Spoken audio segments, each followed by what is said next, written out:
Hey there, everybody. It is that time of year again. We are in the shadow of Thanksgiving Day, Black Friday, and Cyber Monday. And yeah, I know that this year is a hell of a thing, honestly.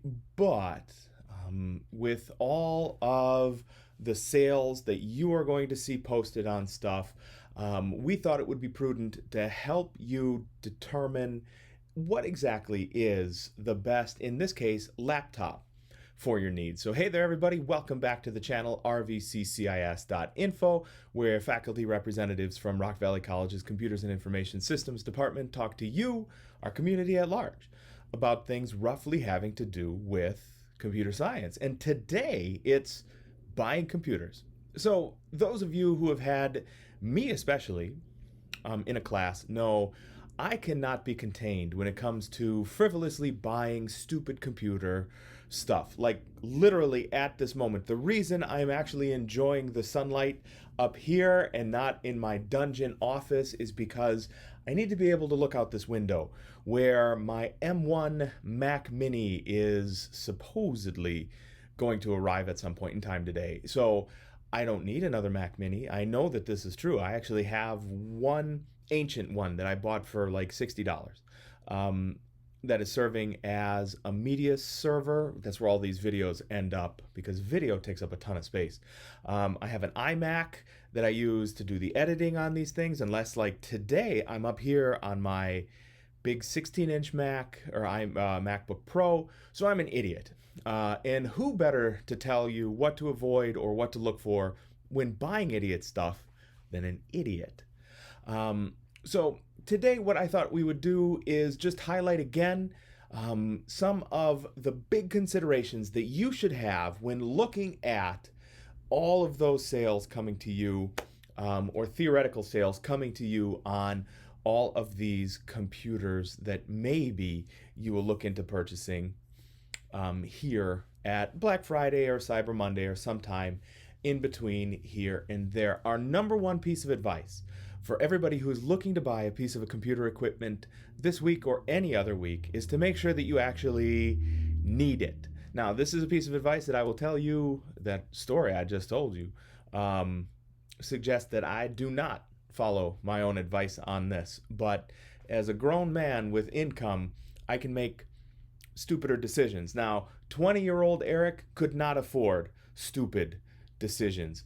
30-year-old Eric could not afford stupid decisions. And now I'm making stupid decisions that those previous versions of me would have just been in tears about for the idiot amounts of money I am spending. So first and foremost, make sure you actually need it. Now, what I'll tell you is need is a really wide arc of stuff. If you know you've got an older laptop that's about to die or an older desktop that's about to die, it is always my suggestion to be ahead of the curve on that one. There is nothing worse than trying to fire up your machine one day and discovering it's dead, because now you have two problems. One, whatever you needed to do is going to be late. And two, it's going to be late because you have to go spend money today to go buy something. And that spending money today part makes you unprepared.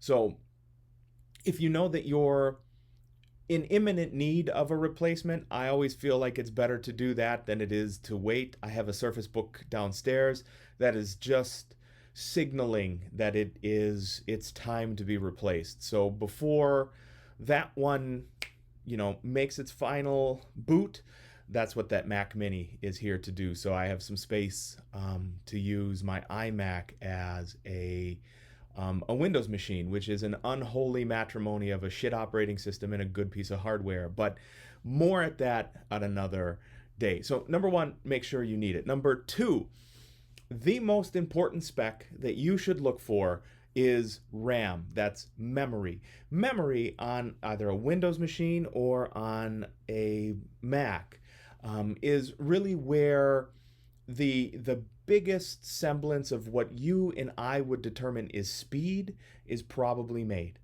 In our, I believe it was June and July, we had a buying guide at that time, and all of us unanimously agreed that 4 gig of RAM is too low. And here in, November, 47 years later during quarantine, RAM is still the most important semblance of speed that you're going to feel. Most machines that come with 4 gig of RAM also come with crappy down market processors, and those both are going to give to you a bad experience. The bare minimum that we suggest you look for when it comes to RAM is 8 gig. Anything on top of that is gravy, but 8 gig is really the baseline that you want to start at. Moving on from RAM, the next most important thing you're going to want to think about is the processor. Now, we will actually have a series on processors here in the coming months because this is a really exciting year in computer science for processors. We've got a ton of new architectures coming out. Ryzen has their Zen 2 architecture, which means it's really small and really efficient and really fast. Apple has their M1 architecture debuting just this week for us mooks to be able to buy it. And it's super duper interesting because unlike other systems, everything is actually on that chip. Intel has interesting 11th gen processors coming out that really do offer a huge improvement from previous generations like 8 and 10 of their processors. So it's a really interesting year, and that makes it really tough to give you a suggestion that you can put on a hat, right? Something that you can just read in 5 words and say, that's the kind of processor I need to look for. This is my suggestion. This is the suggestion that the faculty in our June and July series put out for you, and I still think that that is true. Do not get an i3 processor or a 3 series Ryzen processor. Those are going to be inexpensive. I will tell you honestly, they'll be inexpensive, which is enticing, but their performance is not going to be very good. So even if you're looking at things just like word processing and basic internet browsing, those are going to punish you for making that mistake. We all think stick to the 5 series, an i5 if it's an Intel, a 5 series Ryzen. Make sure that it's a generation 3 if you're going with the Ryzens though.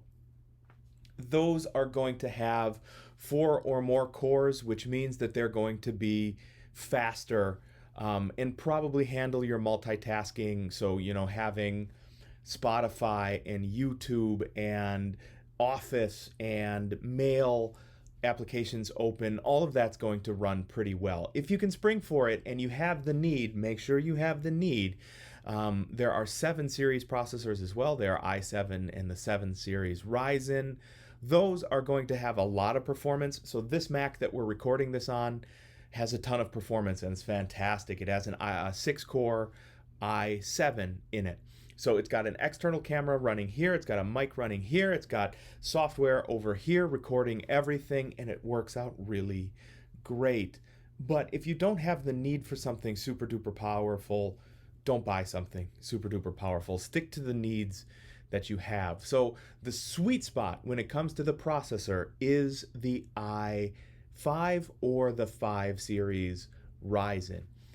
Past that, look at the hard drive space. Don't get anything, it's not our suggestion to get anything with less than 256 gig of storage. So at 128 gigabytes, I'll tell you, I've made this mistake too many times. So not this laptop, but the previous ones that I've purchased both have 128 gig of RAM, or not RAM, but of storage, and I cannot put anything else on them. So like when I edit videos in a pinch on my small MacBook Pro at my folks, which we call Wolf West, in the afternoon after I record these episodes, it's doable.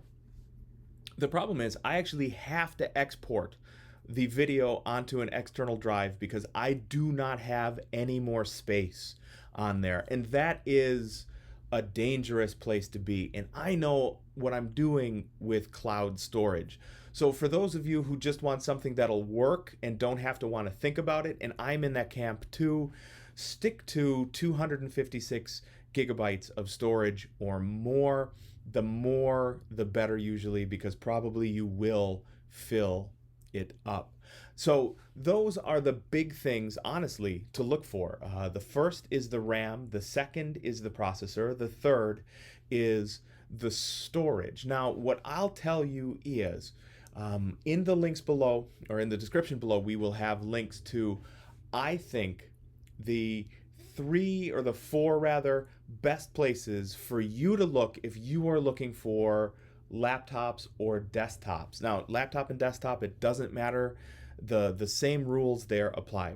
Better RAM, better processor, better storage equals better machine. Now, the four places I trust to look for good deals on tech stuff, I will do them in reverse order. So the number 4 site for looking for good deals on tech stuff is cnet.com. They are one of the oldest properties on the web when it comes to technology stuff in general, and they are a good source. It's not that they're not reputable, it's just that they're my number 4 go-to. So number 4, cnet.com. Number 3 is gizmodo.com. They are a fantastic tech site, and I think that they have really good down-to-earth recommendations for stuff. So Gizmodo would be number 3. Number 2 would be theverge.com. Now, I'll tell you honestly, my computing needs and your computing needs are probably a little bit different. So when I teach C++ or Java or web development, things like that, we have lightweight to heavyweight work that needs to be done. When I do the video work, on the other hand, video work tends to be heavyweight because I don't want to wait 2 hours for this video to render later on. I record this at 1080p, I upload at 1080p, and with this Mac, a 40-minute video takes like 55 seconds to export, which is phenomenal.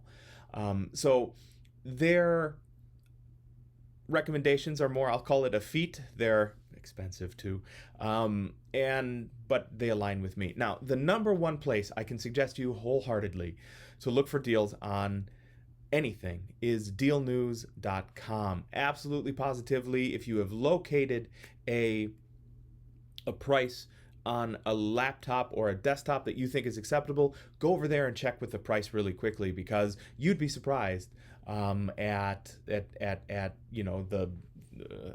prevalence of coupons or special links with coupon codes or things of that nature that Deal News has already found for you. So don't make a decision without going through there first. And as a matter of fact, for those of you who are following us on social media, so we can be found at Twitter, on Facebook, on Anchor.fm, and clearly here on YouTube, we can be found at RVCCIS info.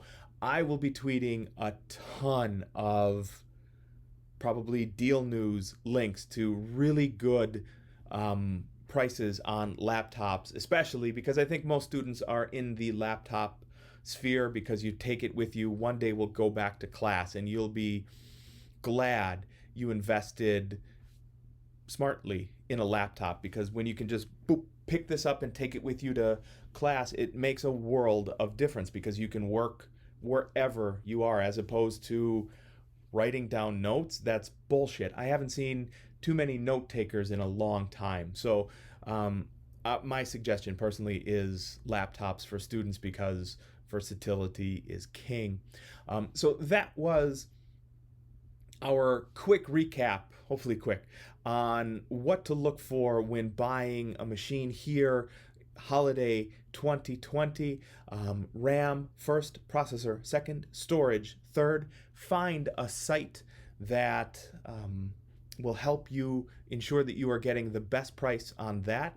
And all of those links are in the description below. So please remember, if you like the content here, hit like, subscribe, hit the bell, leave us a comment. Also follow us on our social media, because I'm going to be posting a ton of stuff here between now and probably the end of the year. And we will have a bunch of smaller episodes here, just like this one was, for suggestions on things like keyboards, on things like mice, on things like headphones, on a whole bunch of stuff that are going to help you make the continuation of quarantine that doubtless will run into spring of 21 all the better. So on behalf of Chuck Conkle, Stephanie Washer, Jim Conley, myself, Eric Wolf, and the rest of the Rock Valley community, stay safe and stay sane out there, everybody, and let's get ready to open those wallets just a little bit.